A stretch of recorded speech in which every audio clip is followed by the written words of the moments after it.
There's a long history of civil disobedience in America, people kind of targeting their actions against private property to express some discontent.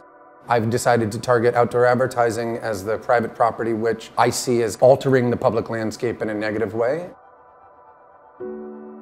My goal as an artist is to try and make as many people as I possibly can think about their relationship to advertising in public space and whether or not that stuff should still exist. I go out on the streets and I do my own personal interventions, and this is just a project trying to give other people the opportunity to do the same thing.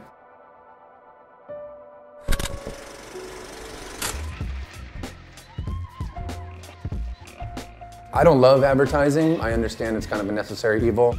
I have a big problem with how that advertising then encroaches on our public space and forces those messages on us in a space that we can't avoid.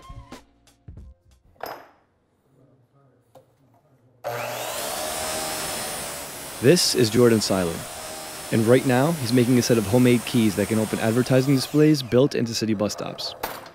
I do it for myself, and then, once I've done it for myself, it seems reasonable to give it to everybody else. All right, I gotta grind these down real quick. This is part of the public access project he founded. It's a response to the expanding industry of outdoor advertising, especially in public spaces.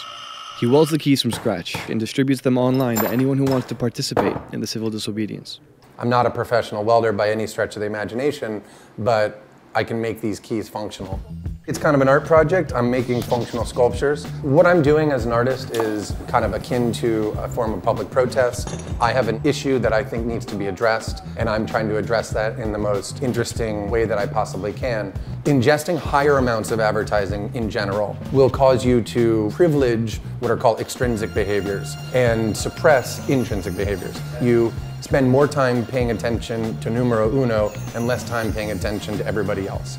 And once we sort of understand that there are even these small influences it's having on us, it makes perfect sense to me to eliminate that from our environment.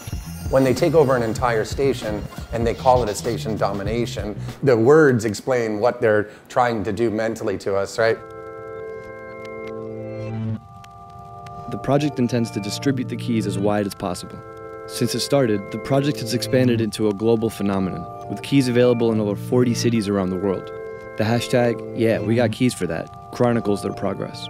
So I just got an email from somebody, a guy in Miami, who's getting 2 keys actually. One New York key, and he's getting one Miami key. The mailer will give you a little bit of instructions on how to use the thing. Bundle that up, ready to jam.